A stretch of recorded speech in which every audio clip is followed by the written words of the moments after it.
तो क्या मन्नालाल जी महाराणा प्रताप से बड़े हैं?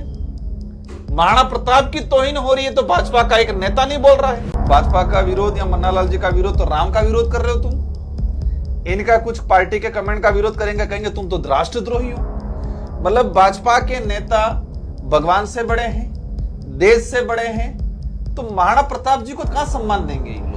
लेकिन आज जिस तरह से उनको प्रताप करके ऐसे वैसे ये क्या है वो क्या है तू थोड़ा शब्द यूज करके, अपमानजनक शब्द यूज करके उन्होंने स्पीच दी।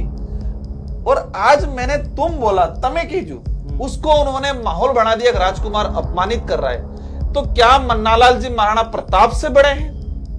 महाराणा प्रताप की तौहीन हो रही है तो भाजपा का एक नेता नहीं बोल रहा है। मैंने तुम कहा जी। उस तुम को उन्होंने तू बना दिया जी। वो चप्पल निकाल रहे हैं, उस चप्पल के लिए विधायक जी ने कहा कि लड़ाई करनी है तो बाहर आ जाओ, उसको कह दिया कि धमकी दे रहे हैं। मतलब ये मॉडिफाई करने में, झूठ को किस तरह से परोसने में उन्होंने एक दक्ष है, ये लोग ट्रेनिंग ले रखी है। भाजपा के नेताओं को समझ होना चाहिए कि भाजपा को खड़ा राजपूत कम्युनिटी ने किया है, ये सच्चाई है। और महाराणा प्रताप राजपूत कम्युनिटी नहीं, पूरे देश के लिए गौरवशाली है हमारे। और करणी सेना बनी है, क्षत्रिय सेना बनी है, बजरंग दल बने हैं। मैं इनके साथियों से कहना चाहूंगा कि आप किसी दूसरी चीज को बात होती है तो बड़े जोरदार तरीके से आक्रोश, वो रैलियां, आंदोलन होता है। अब इन्होंने, गुलाब जी ने ये कहा, लेकिन भाजपा के किसी भी नेता ने इसका विरोध नहीं किया, किसी ने खंडन नहीं किया, और सारे लोग चुप बैठे हैं।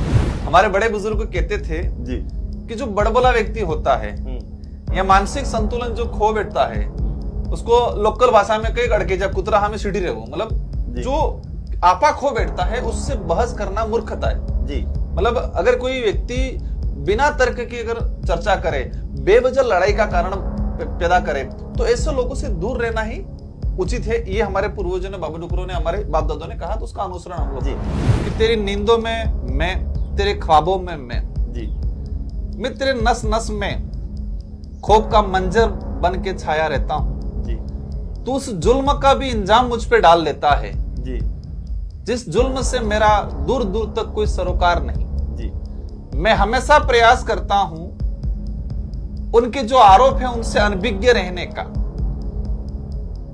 लेकिन उनका मानसिक असंतुलन मुझे बार बार एहसास करा देता है, उनकी हरकतें मुझे एहसास करा देती है कि मैं तुम्हारे अंदर डर का साया बन के घूम रहा हूं।